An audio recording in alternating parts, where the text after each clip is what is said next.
maybe 50 yards from the parkway, on a bed of leaves. We lay down a blanket, that's where my child was conceived. It was late in the summer, the weather was mild. Beautiful child, beautiful child. Whoa, whoa.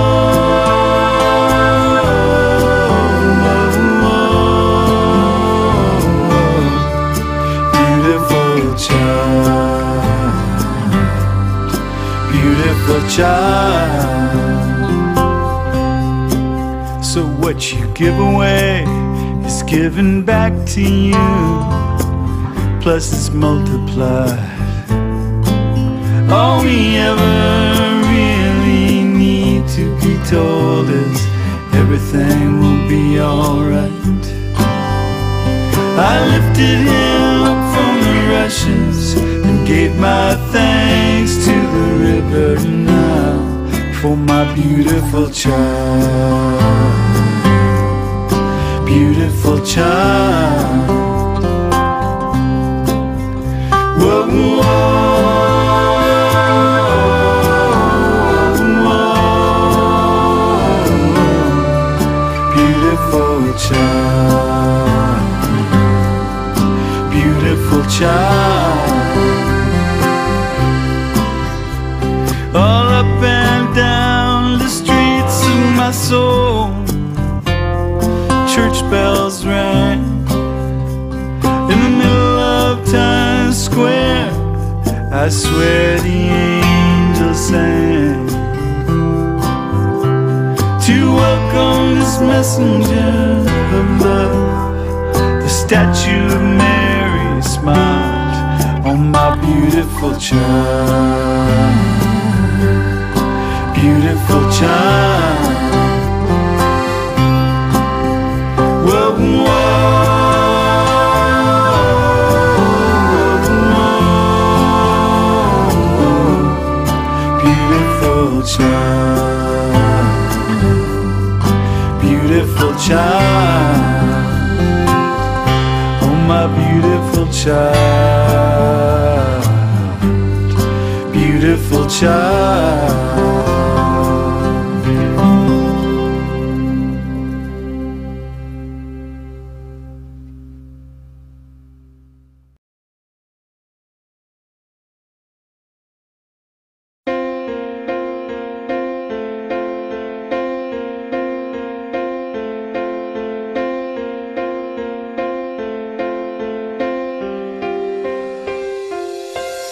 Fill my mind with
Good morning and welcome to Take Your Life Back. Today, September 4th, it's about 3:30 in the morning.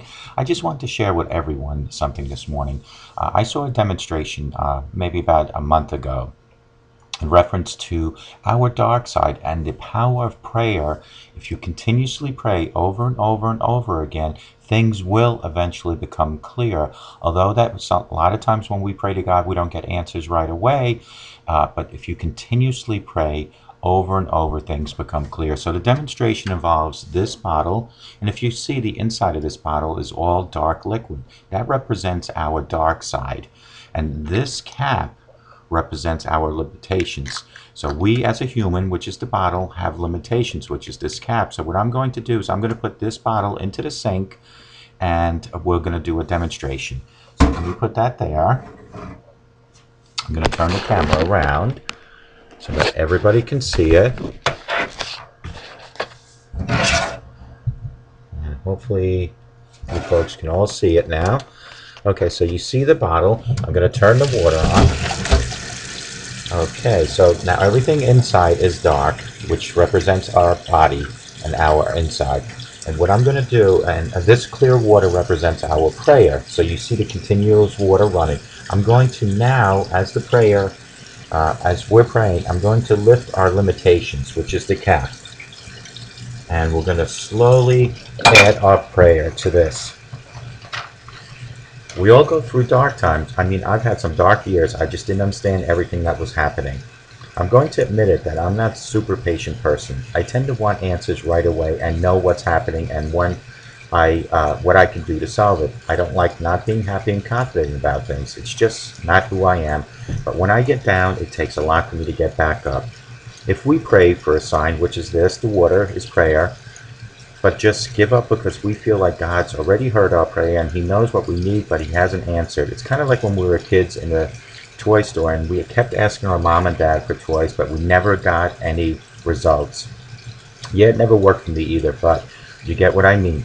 Anyway, that is exactly what's happened to me in the past years. I have prayed and prayed and prayed, but haven't really gotten any results. The answer I thought God would give me, and especially in the time of frame, I thought my problems would be fixed, which was all before 2013. Then in 2013, my cap of limitations was lifted. This is the cap, remember this now, was lifted off the bottle, which is my body. Here is where I will just show you how that worked for me.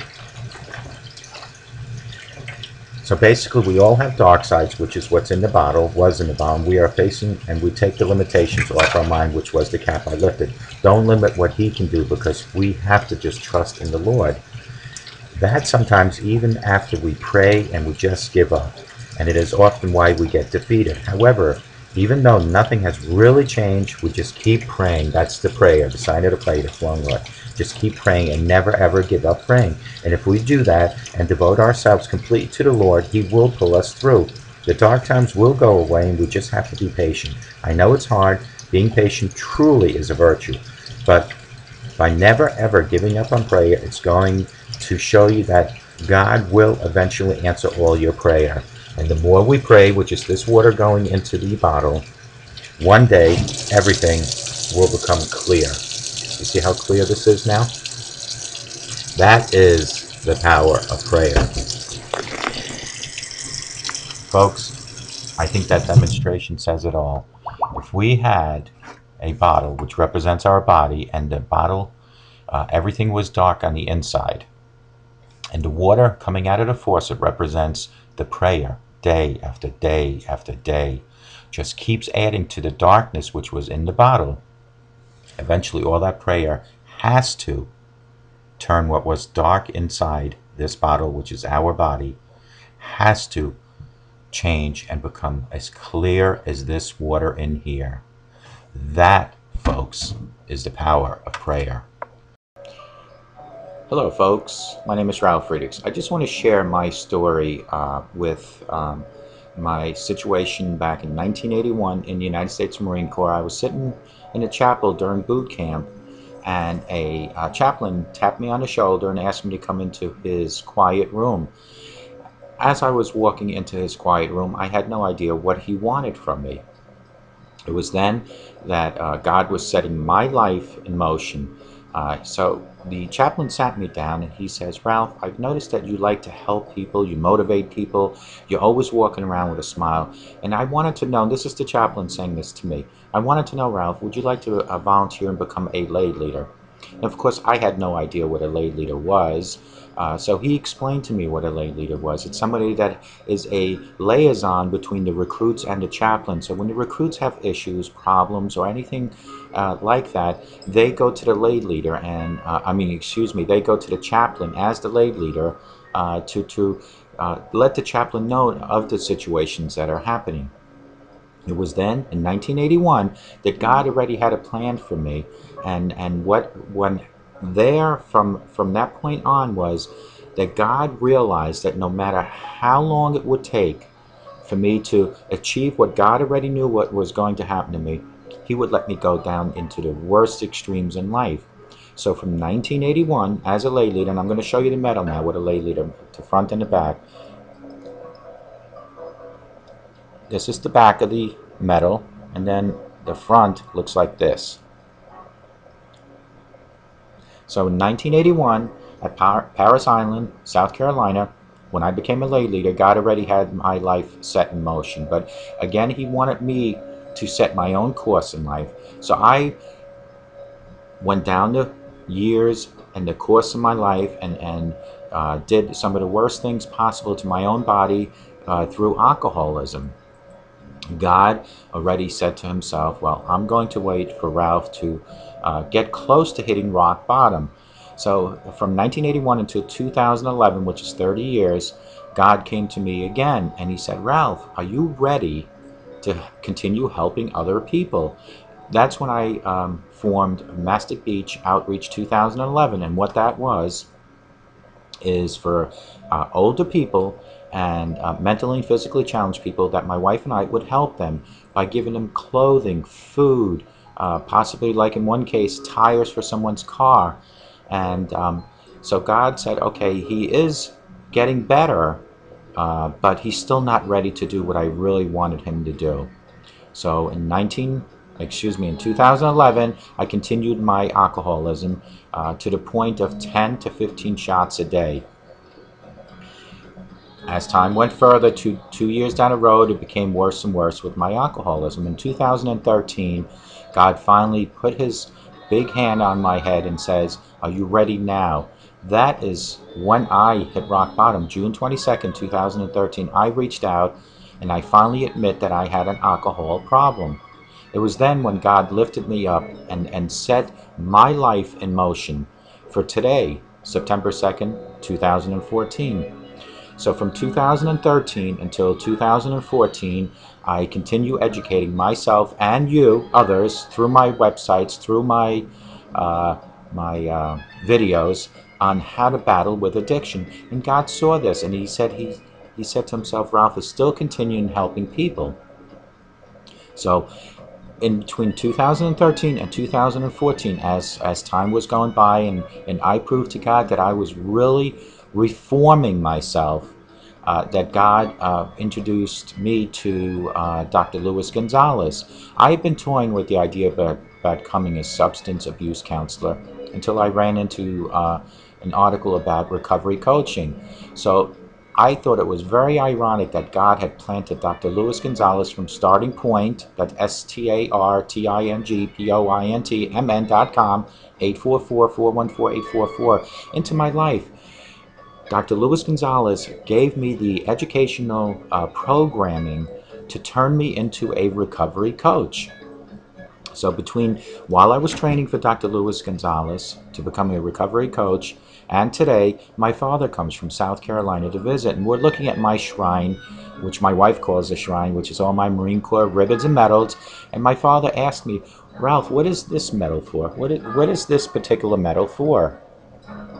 And I then said to myself, here's where it all came together. I finally realized what that medal stood for and how it influenced me in my life.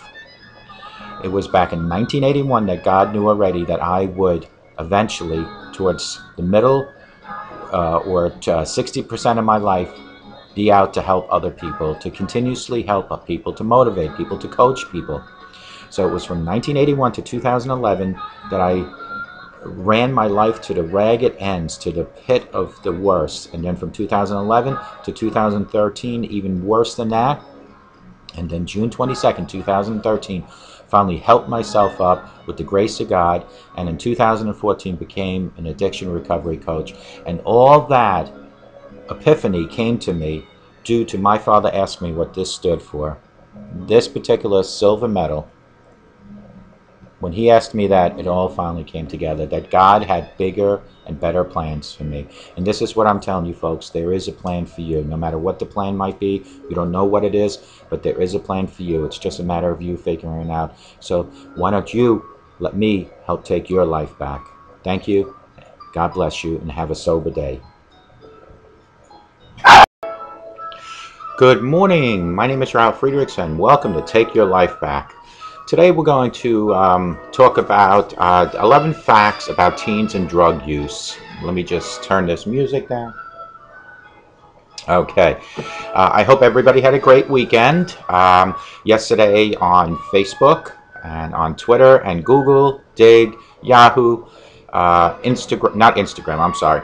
I put on an inspirational video. I hope everybody enjoyed it. It was based on everything happens for a reason. And the fact that there is always hope in no matter what you do. Before we dive into the 11 facts about teens and drug use, I want to give a shout out to Dr. Luis Gonzalez from Starting Point at www.startingpointmn.com. Dr. Luis Gonzalez is at 844-414-8444. What he does is that he provides coaching, addiction recovery coaching, for folks that are going, like I will explain, from the addiction to the recovery. The bridge is there and you can walk across. Dr. Gonzalez is right here. You are right there. He'll lower the bridge, walk across, seek him, and he will help you with your addiction recovery. He also can turn you into a addiction recovery coach if you have the passion, personality, and professionalism, and you have some sort of addiction background, whether it being your own or maybe someone close to you or a co-worker or something to that effect. Give him a call, 844-414-8444. Now, my websites are www.clearviews.info. Now, what clearviews.info is it's exactly what the last word info. It's information on addiction, information on drug and alcohol abuse, information on national and global statistics on the drug epidemic. It's www.clearviews.info. Go on there. You'll see information from doctors, psychiatrists, and psychologists. They are the medically and clinically folks that dispense this information. I merely put the information on my website for your personal use. You can, however, see about 63 of my own videos. Those are my own testimonies, my own experiences, just for you to watch and to find out all the different things that are available as far as information is out nationally and globally on things such as children and drugs, like today's subject. Things such as domestic abuse, the fetal syndrome, the alcohol fetal syndrome, things as closet drinking. I have about 63 videos on that website presently, and they're there for you to use. So go ahead and go there, www.clearviews.info. Now, on my other website, which is www.clearreform.com, the reform stands for reformation, transformation. When I lower my bridge, like Dr. Luis Gonzalez, you can go from your addiction to your recovery with my reformation plan. What we will do is never dwell on the past. We will work on today's 24 hours, and then think about what we're going to be doing for the future, the next 24 hours, and etc. You can reach me at 844-405-HELP, or you can text me at 631-599-0218. You can also email me at clearreform@yahoo. That's CLEARREFORM Now on Facebook, you can join an open group. It's called Clear Reform. That's on Facebook. You can also go on Facebook and see my clearviews.info page, and you can also see my Clear Reform page. Go on there. I ask you, when you go on my Clear Reform page, please do click the like, because I need to get about 500 likes to get some promotional dollars from an organization for advertisement purposes. Right now I think I have 99. I have over 1,800 friends on Facebook, but I only have 99 likes. So I ask you, if you see this video, just be so kind, go to Clear Reform, that's a page on Facebook, and click like. Hopefully you will like it. Well, if you don't like it, don't click like, but please do click like, because I think you will like it. Let's dive right into this. 11 facts about teens and drug use. Fact number 1, more teens die from prescription drugs and heroin and cocaine combined. So this goes back to what I say, you folks, and I'm talking about you right now, you have a legal drug dealer in your house called Mr. Medicine Cabinet. Now, Mr. Medicine Cabinet has never done any time in jail for dispensing drugs, and they are illegal drugs. And why are they illegal? Because you're probably saying, well, I got a prescription for them. But that's right, you got the prescription. But when you leave them in your medicine cabinet around your youngsters, they are not, they didn't get a prescription for it. So what they're doing is they're taking your cocaine, excuse me, they're taking your painkillers, they're taking any addictive drug out of Mr. Medicine Cabinet's drug dealing box. And when they do that, they consume it, and they are abusing prescription drugs. So what you need to do, if you suspect any youngster in your home, or even an adult, or even yourself, put it away. Put it in the safe, but do not let Mr. Medicine Cabinet continue his terrible ways of supplying or feeding illegal drugs out of your medicine cabinet to your youngsters. Don't let him do that. You need to take control of that, okay? Number 2, in 2013, more high school seniors regularly used marijuana and cigarettes, as 22% smoked pot in the last month compared to 16% of cigarettes. So more people are using marijuana now than cigarettes in school. And why is that? Well, they both do the same thing as far as the smoking ability, but the marijuana takes the student away from reality, and that's why they do that. It's not because well, another thing also, it's a lot more expensive, marijuana, but they still find ways of getting money. And folks, this goes right back down to what I just talked about. Hide your prescription drugs, and if you need to hide your money and your jewelry, because when you're addicted, like I used to be, you will find any which way to get funds. You'll find any way to get money, and you, as the parent or grandparent, need to be a role model. You need to, A, take care of Mr. Medicine Cabinet. Make sure he has no drugs in there that's addicted towards your youngster. And B, you need to put your money and your jewelry away. Number 3, 60% of seniors don't see regular marijuana use as harmful. But THC, the active ingredient in the drug that causes addiction, is nearly 5 times stronger than it was 20 years ago. See, folks, what people, as time goes on, people have reinvented the original invention over and over and over again, and have added different things to the marijuana combination.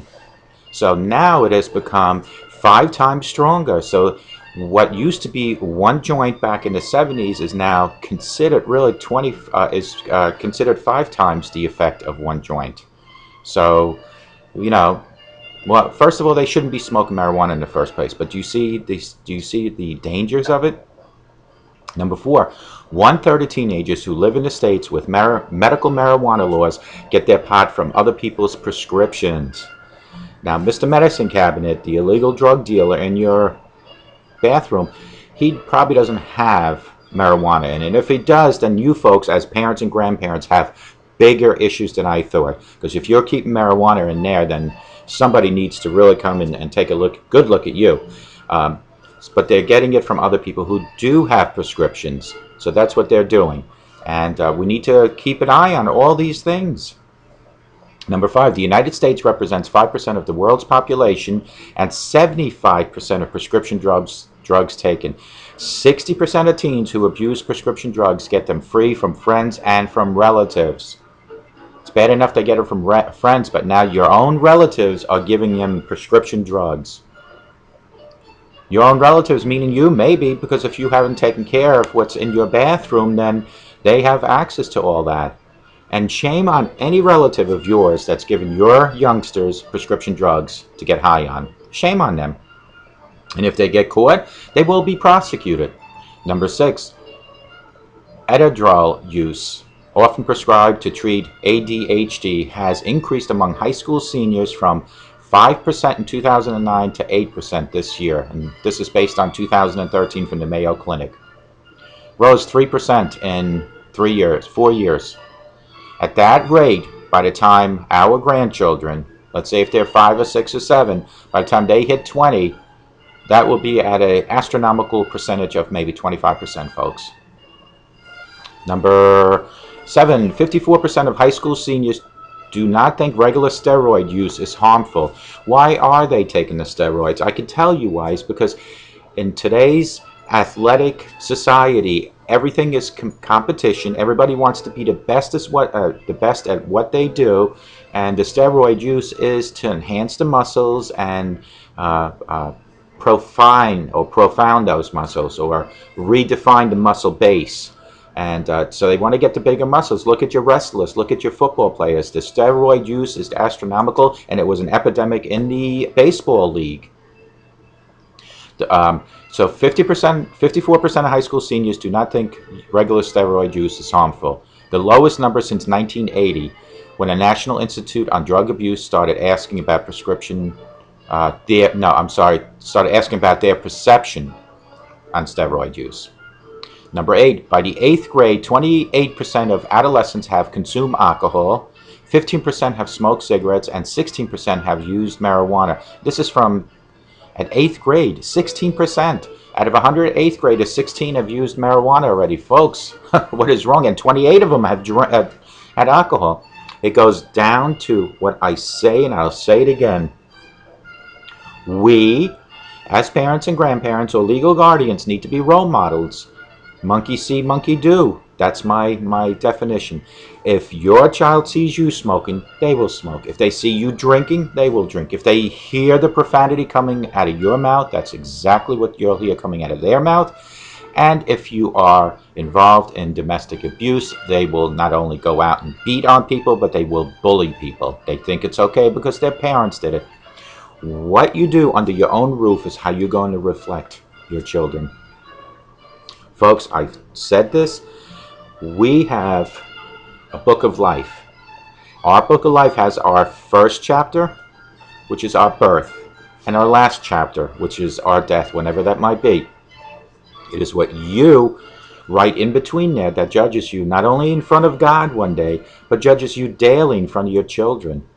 When you write domestic abuse, and when you write drinking and drugging and alcohol abuse in your chapters in your book of life, your children not only are going to read those chapters, but they're going to duplicate those chapters in their book of life.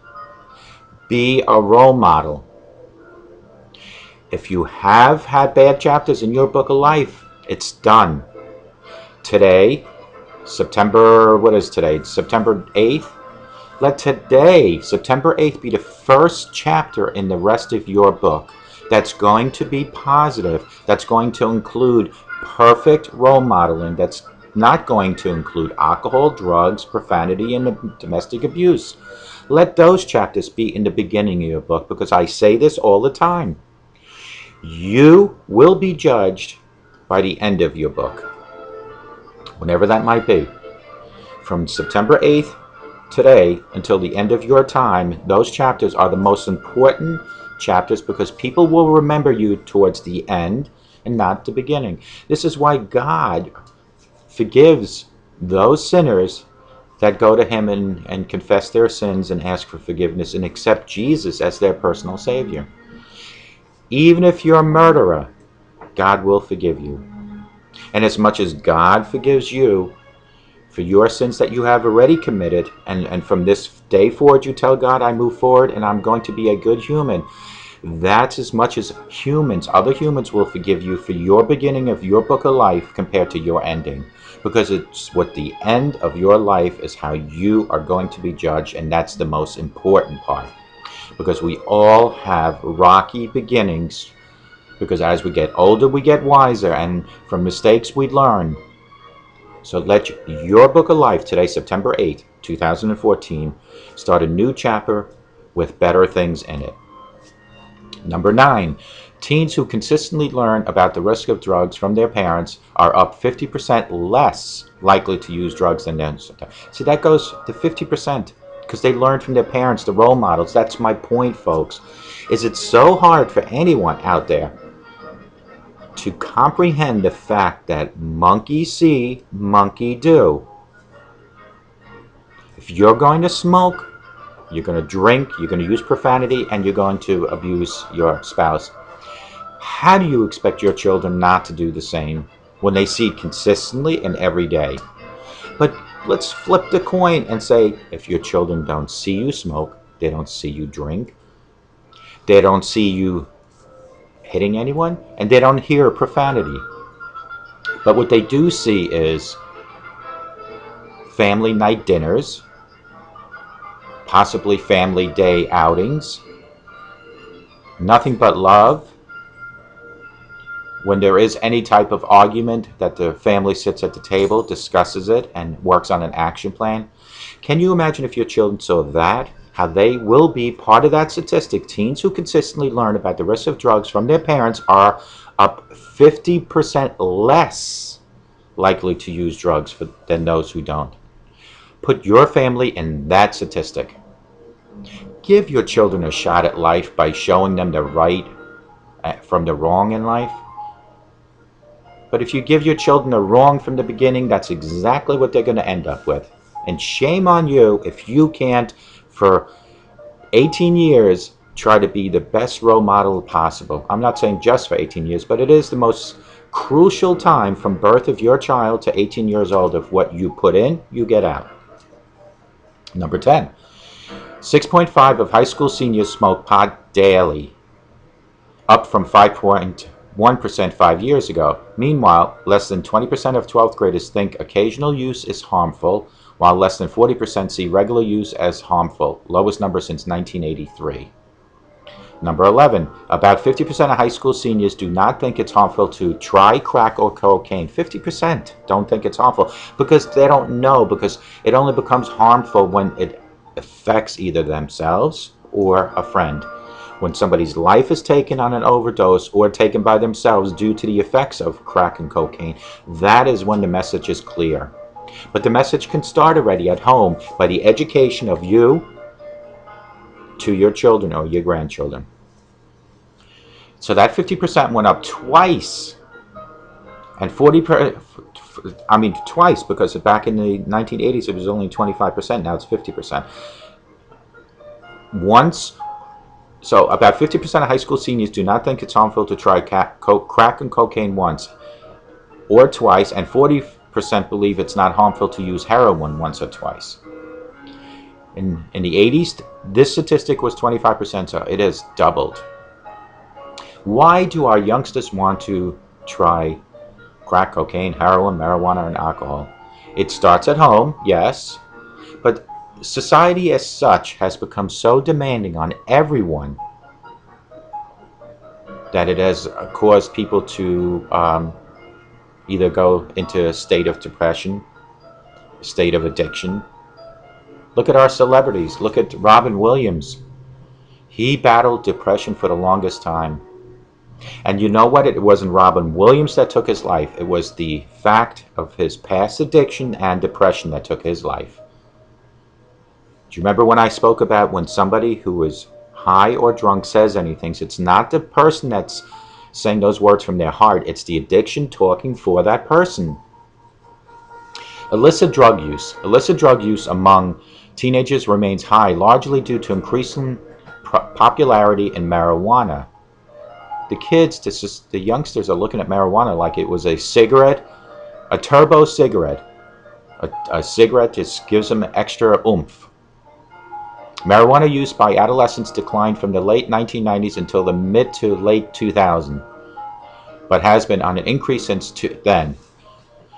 In 2013, 7% of 8th graders, 18% of 10th graders, and 22% of 12th graders used marijuana in the past month. That's almost a quarter of all our seniors. up from 5.8%, 13%, and 19% in 2008. So increased 6% across the board in 5 years. Daily use has also increased. 6% of 12th graders now use marijuana every day as they would carrying their book bag, compared to 5% in the mid-2000s. Rising marijuana use reflects changing perceptions and attitudes.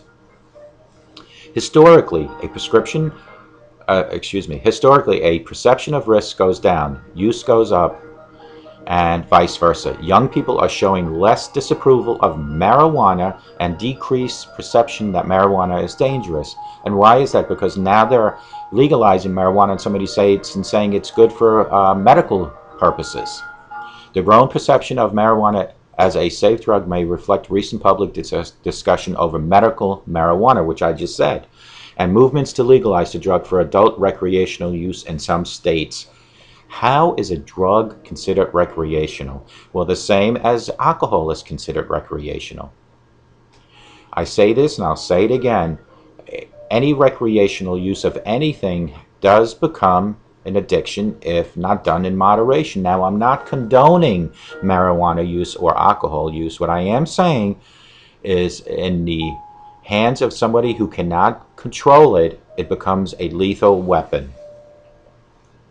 New synthetic drugs are a cause of concern, but their use is not increasing. Synthetic marijuana, also known as spice or K2, referring to herbal mixtures laced with synthetic chemicals similar to THC, the main active ingredient in marijuana, was added to the MTF survey in 2011, when 11% of high school seniors reported using it in the past year. 11% used marijuana laced with synthetic drugs in the past year. That dropped 7% from 2012. So it is on a decrease at this point. But like the article is saying, is that it does increase and decrease. It fluctuates. These mixtures could be obtained legally, not illegally, legally, until 2012, and are still wrongly perceived as safe alternative to marijuana. The synthetic stimulants known as bath salts were added to the survey in 2012. In 2013, just 0.9% of seniors had used these drugs in the past year. It's always good to see a decrease in things, but these numbers can be changed in your home. I'm not literally saying they'll change in your home, but they will be preventable if you are a role model, a good role model. Because there is other things called bad role models. There are a lot of people who are bad role models. The people that smoke, drink, profanity, use profanity, and abuse their spouses. Those are bad role models. Non-medical use of prescription and over-the-counter medicine remains very high part of teens' problems. Folks, Mr. Medicine Cabinet, I'm telling you. He legally dispenses illegal drugs to your children. Those drugs might be legal for you from your doctor, but they were not prescribed for your children or your youngsters. Take them out, put them away, put them in a safe. In 2013, 15% of high school seniors used prescription drug non-medically in the past year. Their survey shows continued abuse of Adderall, commonly used to treat attention deficit hyperactivity disorder, or considered ADHD, with 7.4% of seniors reporting taking it for non-medical reasons in the past year. However, only 2.3% of seniors report abuse of Ritalin, another ADHD medication. Abuse of the opioid pain reliever Vicodin also shown a marked decrease in the past 10 years. Do you see? Thank God things are going down a little bit. Now measured at 5% of high school seniors compared to 10% in 2003. In addition, 5% of seniors report abuse of cough products containing dextromethorphan, down from 6%, and that is certainly a great thing to hear, that it went from 10% to 6%. And that a lot has to do on regulations, because now we instituted drugstores, supermarkets to ID on anything like cough medicine and aspirins and stuff like that, so a child or a youngster doesn't have the access to purchase it so much easier. So when the children can't get to it, if they can't get it in your home, they can't get it in the store, it becomes less accessible for them. Positive trends in the past several years include reduced use of inhalants and less use of cocaine, especially crack cocaine. Past year inhalant use by younger teens continued to downward trend in 2013 with 5% less. So it went from 13% of 8th graders down to 8% and down to 3% in 10th graders. So as they get older, the youngsters, they're actually now learning that things are not as good as they probably make you feel for you. Alcohol. This is probably going to be huge. Alcohol use among teens remains historically low levels. I said huge. That's maybe because in my time of growing up, and in your time possibly, alcohol was the only less expensive, accessible drug to get. Back then, in the 60s and 70s, parents didn't have so many prescription drugs, and crack and cocaine were unheard of. If it was out there, I certainly didn't hear about it. I did hear about marijuana, but I didn't have money. Goes down to, again, keep money away from your children, because my parents didn't give me money.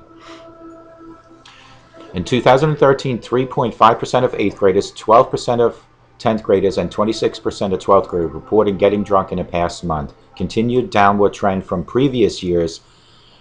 Significant declines include sharp drops from previous years in daily alcohol use by 10th graders and 12th graders. So it went down 2%.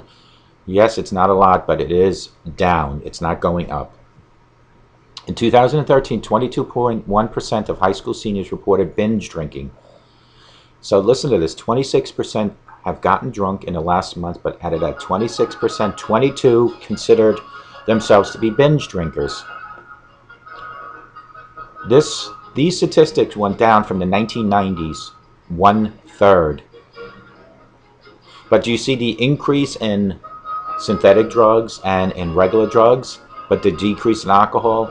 It's because they get more effect out of the other drugs and they have access to money, that it's decreasing with the alcohol. Fewer teens smoke cigarettes than smoke marijuana.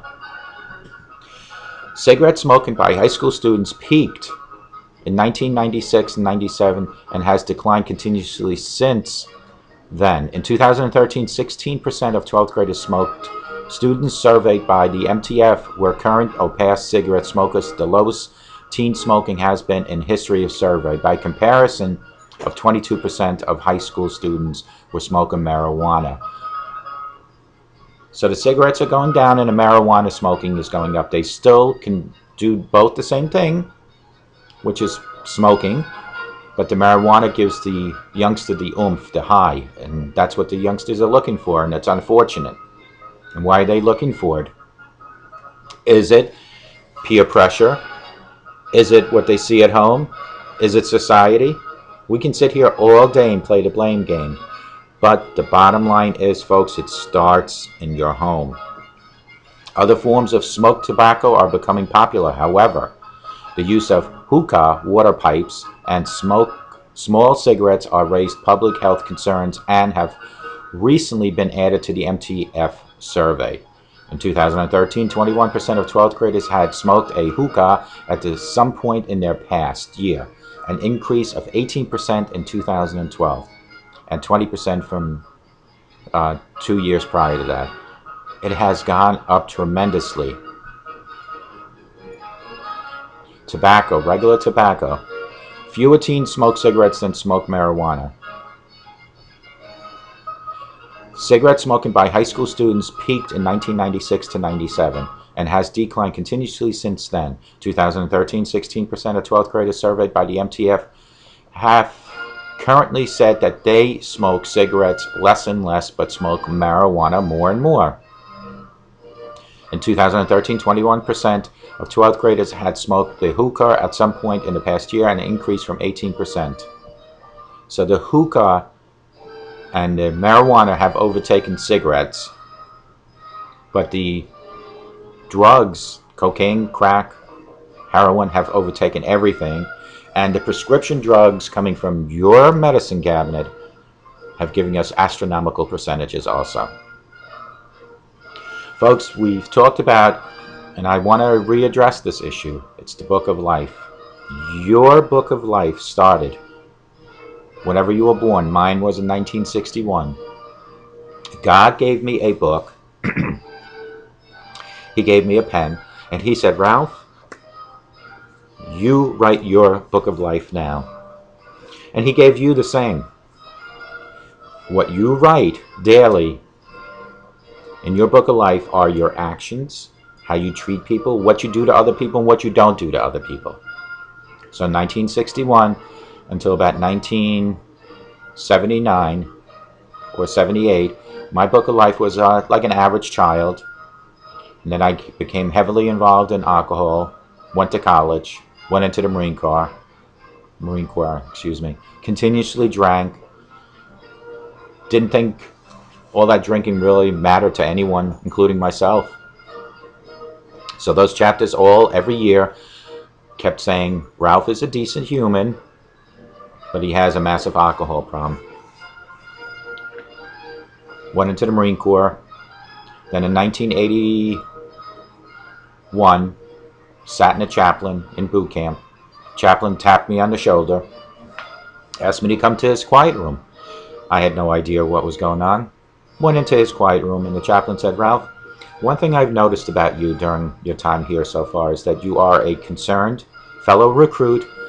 You pick up everybody's motivation levels with your own smiles and your own motivation. You're always there to help. I want you to become a lay leader. So, in so many words, I asked the chaplain, what is a lay leader? The chaplain turned around and explained what a lay leader is. And let me explain to you what a lay leader is. A lay leader is a liaison between the recruit and the chaplain. The recruit has any concerns, the lay leader, being me, goes to the chaplain. I bring their concerns to the chaplain, and the chaplain comes up with an action plan that I take back to the recruit. So in 1981, God had already set my life in motion. And that life set in motion was to, at that time, I didn't know, but to take care of people, to be concerned about others' welfare, to continue, no matter what, to always be there to help. So as I became a lay leader, did my time in the Marine Corps, had a bad accident in the Marine Corps, came out of the Marine Corps, got married, continuously kept drinking alcohol, became worse and worse, the alcohol consumption, went into the optical field. My life just kept going. My chapters just read the same thing. Ralph lives a halfway decent life, but he has a major problem with alcohol. Then in 2009, while in Alaska, doing what I was doing every month, which was to supply eyewear and eye care to the Native American Eskimos, I had another really bad accident. This accident took me out for 3 years of physical therapy on workman's comp. During that time, between 2009 and 2012, where I had the physical therapy, I decided in 2011 to open up Mastic Beach Outreach 2011 with my wife. And what that is we created this little organization with the concept of helping, remember this now, helping others again, the mentally, physically challenged, and the senior citizens. Help them with things as simply as providing food, merchandise, clothing. God noticed that. He put a check mark in my chapter in 2011, but he said he still has an alcohol problem. My alcohol became worse and worse during my time in physical therapy because I was home all day. I had access to drink all day. I didn't have to work as a functioning worker. So from 2011, when my wife and I formed Mastic Beach Outreach 2011 and through 2013, I was drinking an average 10 to 15 shots of vodka daily. For some, that might be remarkable that I even lived, and I say the same today. I am shocked that I'm still living. But it was God that shielded me from whatever could have killed me. Because mind you, I had an accident in the Marine Corps, I had an accident in Alaska, and I definitely could have died at least twice from alcoholism. But each time God protected me because he had a bigger plan for me in my book of life. And in 2013, God finally lifted his arm or his protection shield from around my body and sent me alone to fight this. And it was June 22nd, 2013 that I finally hit rock bottom. It was then that God realized, or not realized, made me realize that alcohol and Ralph just don't mix. Just like alcohol and drugs don't mix for anybody out there in my audience. So June 22nd, 2013, God helped me take my life back. And starting June 22nd, 2013, I started rewriting new chapters in my book. And God told me, Ralph, don't worry about all those chapters that were written from 1961, your birth, all the way till June 22nd, 2013. Don't worry about them. You learned from them. Because I am going to judge you in front of the golden gates, Ralph, starting June 22nd, 2013 until the end of your time, Ralph. It was then, in June 22nd, 2013, when I hit rock bottom, I started thinking, while I was going to AA, 4 or 5 maybe meetings, I started thinking, how will I battle addiction daily, but yet make it fun, or make it interesting, be more actively involved? And it was then that I came up with www.clearviews.info. What does the clear stand for? Because we know what the info stand for, and views is to see. What does the clear stand for? Community, Lessons, and Power Addiction Recovery. Clearviews.info was created by me to help you. So for almost a whole year, over a year, Clearviews.info kind of went solo, that website. It was me and Clearviews.info amongst hundreds of backlinks from other organizations and advertisements from other organizations on my website to spread the word on addiction, to spread the word on how to fight addiction and how to live happily and functionally in recovery. Along the way comes Dr. Luis Gonzalez that God now pushed towards me, because God, you remember now, God set my life in motion back in 1981 as a person that always cared about other people. In 2011, I cared about people, but still I was an alcoholic and a drunk. So he sent me Luis Gonzalez to train me, to put me through the educational program, that starting point, to train me to become a master addiction recovery coach.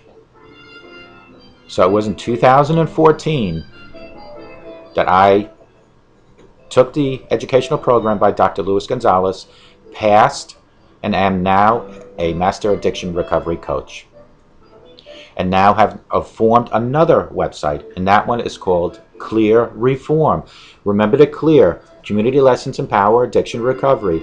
Reform means for me to take whatever situation you were in with your addiction and reform, transform you into the life of recovery. Not in a physical sense, but in a structural sense.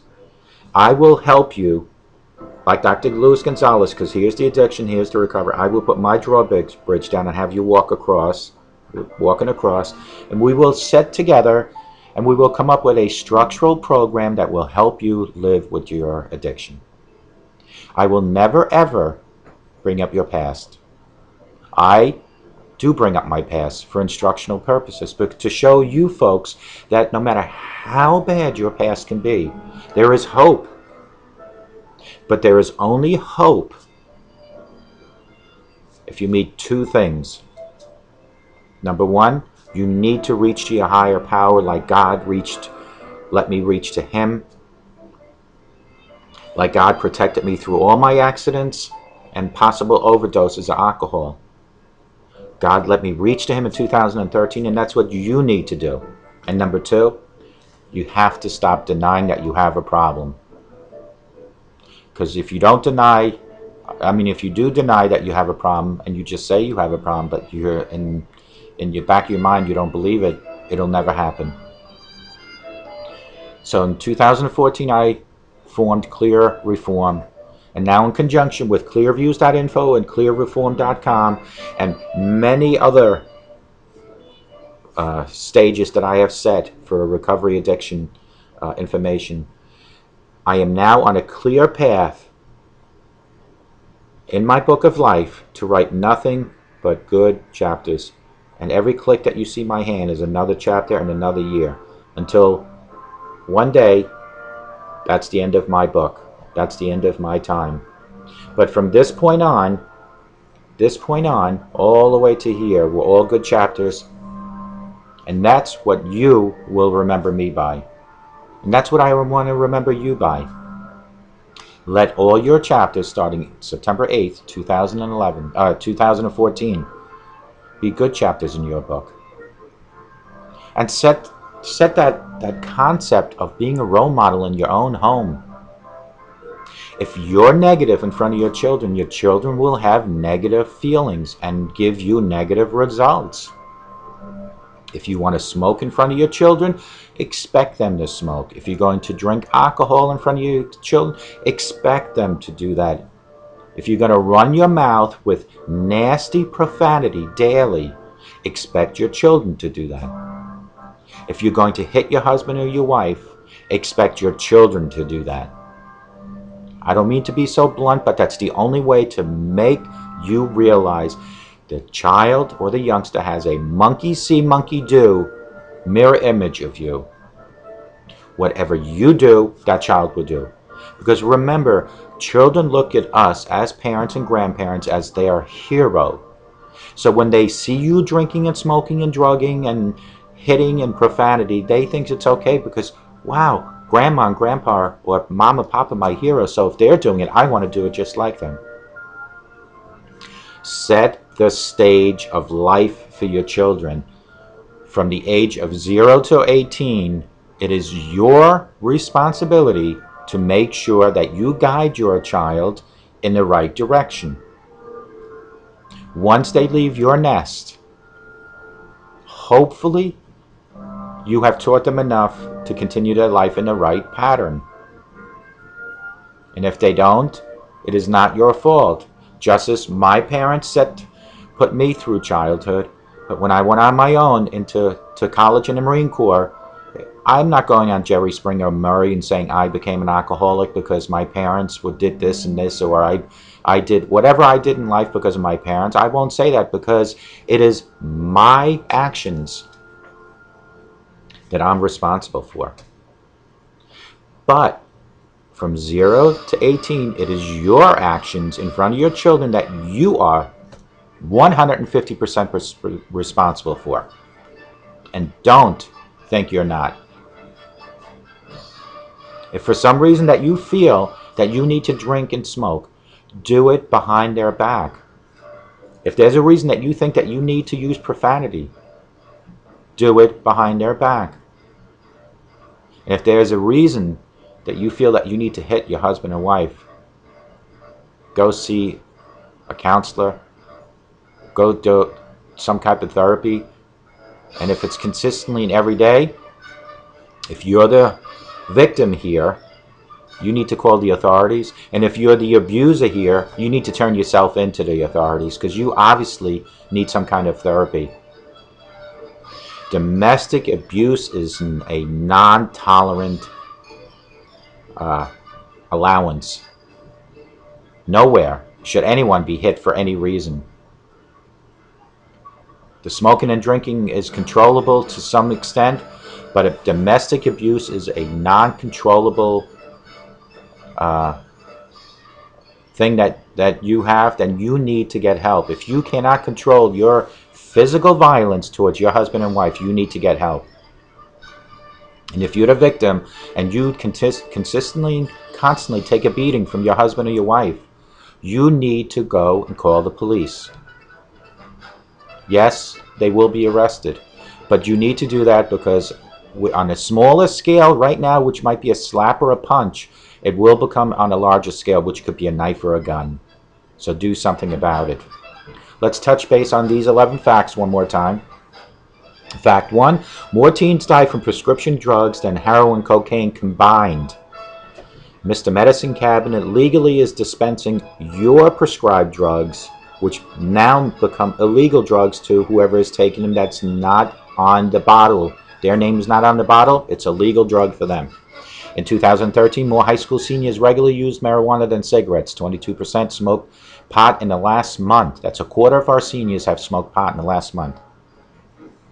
60% of our seniors don't see regular marijuana use as harmful. 60%. That is because a lot of the states approving, I should say, medical marijuana usage and recreational marijuana usage. So of course 60% are going to think it's okay. 1/3 of teenagers who live in the states with medical marijuana laws get their pot from the other people's prescriptions. Shame on you for anyone that's out there with a pot prescription. You're giving it out to youngsters. The United States represents 5% of the world's population and 75% of prescription drugs taken. 60% of teens who abuse prescription drugs get it from friends and relatives. They get it right from Mr. Medicine Cabinet in your bathroom. Parents, grandparents, take any addictive medication out of there and lock it away. 54% of high school seniors do not think regular use of steroids is harmful, but it is, folks. It's so harmful. The reason they're taking it is to enhance their muscles, to look pumped up. They see professional athletes doing it in baseball and football and wrestling. By the 8th grade, 28% of adolescents have consumed alcohol, 15% have smoked cigarettes, and 16% have used marijuana. Teens who consistently learn about the risks of drugs from their parents are up 50% less to use it. Goes to show you the role modeling does work in your home when you use it properly. 50%. Let's do even better than that. Let's keep working on it to make it 100% of our children coming out of our home. Unfortunately, it will never happen. But even if we get it up to 75%, that's great. It starts in your home, folks. It's that simple. It starts at your home, whether it being good or bad. It starts in your home. About 50% of high school seniors do not think it's harmful to try crack or cocaine. Half of our youngsters don't think it's bad to have that. Illicit drug use among teenagers remains high, largely due to increasing popularity of marijuana. Marijuana has become more popular than cigarettes now, and it's more expensive. So how can these youngsters support their marijuana use? Again, it starts at your home. Are you giving your children too much money? Are you missing jewelry or items? Have you checked in your local pawn shop to see if your items are there? The addiction will make a person do whatever it takes to feed its addiction. Whether it means to rob, whether it means to steal, which are the same, but I'm talking stealing from you or robbing from a store. Whether it takes to sell merchandise, in some cases sell themselves to feed their addiction. Rising marijuana use, it reflects changing perceptions and attitudes. Because states are legalizing, youngsters are saying, well, if it's legal, why not? New synthetic drugs are the cause for concern, but their use is not increasing. Thank God, but we need to be concerned about the spice and the K2 that's out there. Non-medical use of prescription and over-the-counter medicines remain a significant part of teen and drug program, or problem, I should say. Prescription drugs. We need to control our medicine cabinet. I don't know how many times, and people like my wife will laugh every time I say Mr. Medicine Cabinet, but I'm purposely emphasizing that you have a legal drug dealer in your bathroom. That drug dealer will become a regular medicine cabinet when you take out the prescription drugs that are addictive. Then it is a medicine cabinet. Analyze. Medicine cabinet stands for medicine cabinet. It's medication to help people. Otherwise, let's just call it a drug cabinet. Positive trends in the past several years include reduced use of inhalants and less use of cocaine, especially crack cocaine. The inhalants and the cough syrups and such are lower because the restriction have become higher in drugstores and supermarkets. Alcohol use among teens remains historically low levels, thank God. Fewer teens smoke cigarettes than smoke marijuana. That's not good news, but both of them are killers, no matter which way you look at it. Other forms of smoked tobacco are becoming popular, like the hookahs. Tobacco use is on a decrease, while marijuana is on an increase. Folks, we discussed this now, and hopefully you got the picture, and you got the picture about the book of life and how your first chapter is your birth and your last chapter is your death. And what's in between is most important. But if half the book is written, like me, and it wasn't that great in the beginning, let the other half become better. Because you will be judged on your second half of the book a lot more. If you're out there and you finally want to start, where you finally feel you've hit rock bottom, go to AA. They have the 12-step program. They've been around since 1936, and they've helped millions. What you'll do is you'll show up, you'll sit in a room atmosphere, you'll introduce yourself, you'll get to meet everyone or anyone that has the same addiction as you, whether it be drugs and or alcohol. What they recommend AA is to do the 90-90. That's 90 meetings in 90 days. You'll hopefully find a sponsor, and you want to communicate with your sponsor, which goes right to my methods now. And let's go directly to the communication aspect, because there are at least 9 people that have reached out to me telling me that they needed help, and I communicated with them briefly, and only briefly, not because I didn't want to communicate anymore, because they halted their communication with me. Look at me as a non-AA sponsor. If you reach out to me, let me help you, but you need to communicate, whether it be email, a text, or a phone call. So for those 8, I continuously send out my videos daily, like I'm doing today. But for those 8, I will not call them or text them anymore. And the reason is because I don't want to scare them or harass them. I am not a salesperson for addiction recovery. What I am is an example of how to live with it. And I'm an example of how to make life better with your addiction. But I will not sell it. I will not scare you. I will not harass you. When, not if, but when you hit rock bottom, I will be here. And you can text me at 631-599-0218, or you can email me at clearreform@yahoo.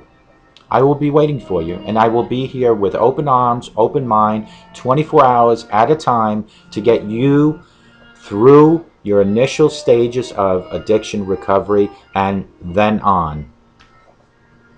For my friend up north, you made another weekend. I hope the Denver Broncos won, and I hope you didn't hit another bump in the road. I know you had a couple, but you've been telling me that you've been very straightforward with your recovery, and I congratulate you, and I wish you nothing but the best. And always remember, I'm here for you. For my friend up in New Hampshire, I hope everything's going well with you and your loved ones. Folks, those are that's 2 methods that you can utilize. You can use my clearviews.info method and my methods of videos and talking to people and witnessing to people. You can go to AA. You can do both. You can go and check yourself into a treatment center. They have the 30, 60, 90-day programs. If you need to be supervised, they will make sure while you're there for 24 hours a day you don't have any drugs or alcohol. But alarm is set from the day you walk out. 2 things. A, don't think you won't be tempted, because you will be. And B, don't think you're fixed, because you're not. You need to continuously educate yourself from day one you get out of that treatment center. You need to continuously educate yourself from every time you walk out of AA. You need to continuously educate yourself every time you finish watching one of my videos. The education doesn't stop when it comes to addiction, because the addiction will keep going 24 hours a day for the rest of your life. It is the educational videos, articles, and whatever methods you choose to use are the shield against the addiction. The minute you stop with educating yourself is the minute your shield is down and the addiction will take you back. So whether it's the treatment center, AA, or my methods, you need to constantly remind yourself how to educate yourself on addiction. Whether it's being through constantly watching my videos or constantly reading about it, or one of my most recommended methods is to help another person in recovery. Folks, even if you are not in recovery, it is always so good for you to help another person. It brings up your self-esteem. To know that you are the reason somebody else's life is a little better. Put that on your shoulder. It is not a weight that you cannot carry to be kind and help other people. And especially another person in recovery. Help them. There are so many different ways to help them. But in any way that you go, whether it's AA, my methods, or the treatment centers, You need to have an action plan for every move every day. If you go into a party, what is your action plan for a drink? Certainly not anything with alcohol. Have a mocktail. I'll put that on my Throwback Thursday this week. 10 mocktail drinks.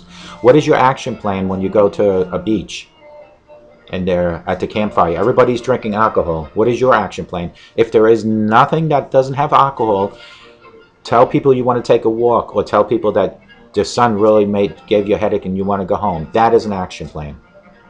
So no matter what you do, you need to have an action plan.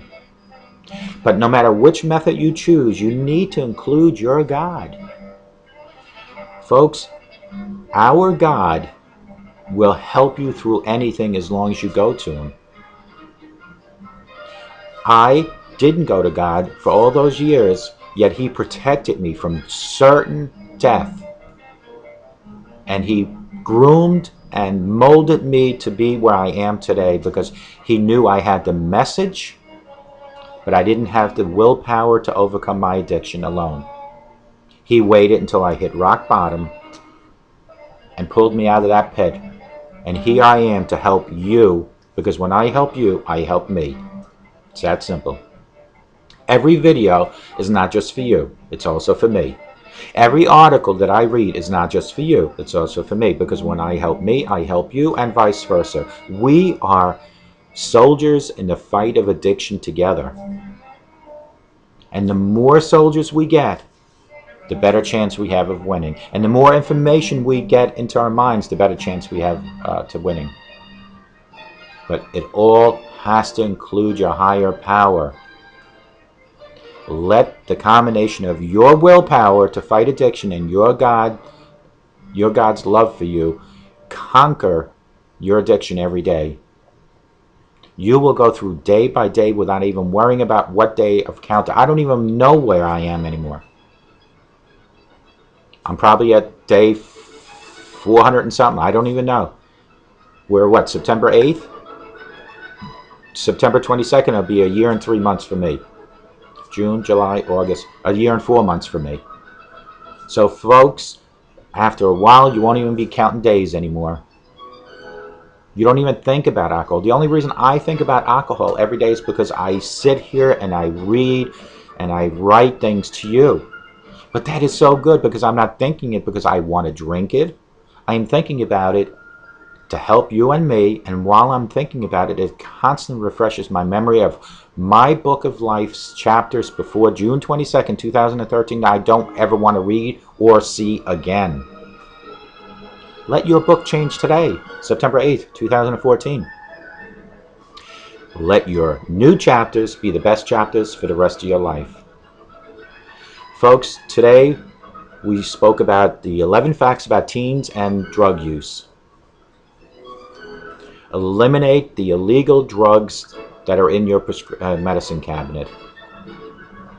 Turn your medicine cabinet into a medicine cabinet, not an illegal prescription drug cabinet.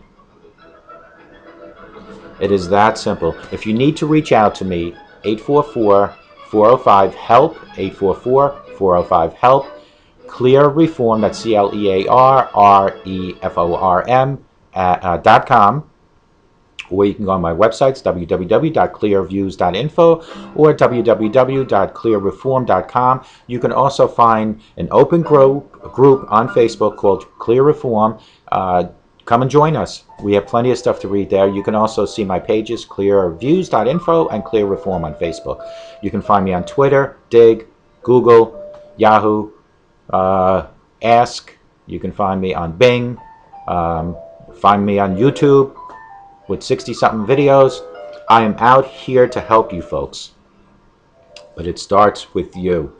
It starts with you reaching out to me and your higher power. And then we can work together. And if it's not me, reach out to AA or reach out to a treatment center, whoever else, but reach out to someone, because you can't fight addiction alone. If you think you can, you're wrong. You can't. Reach out to Dr. Luis Gonzalez from Starting Point, www.startingpointmn.com. 844-414-8444. That's Dr. Luis Gonzalez. He will help you between your addiction and recovery, set a path for you. He can also help you become an addiction coach. Folks, it is always such a pleasure to do these videos because I am now prepared for today to fight addiction. These videos prepared me for today. And no matter how bad life can be, if you let the sunshine come into your heart and into your home, you will get nothing but positive reactions from that, or positive results from that. But if you let the negative people in your life and the negativity that surrounds them into your home or into your heart, you will get nothing but negative results. Let the sun shine in starting today. Rewrite the book of your life for the rest of your life starting today, and reach out and help people as much as possible. I say this and I'll say it again, a sober today will definitely give you a better tomorrow. And if you believe what I'm telling you in here, it will become clear no matter where you are. I hope everybody has a great day, and more importantly, have a sober day, and God bless you.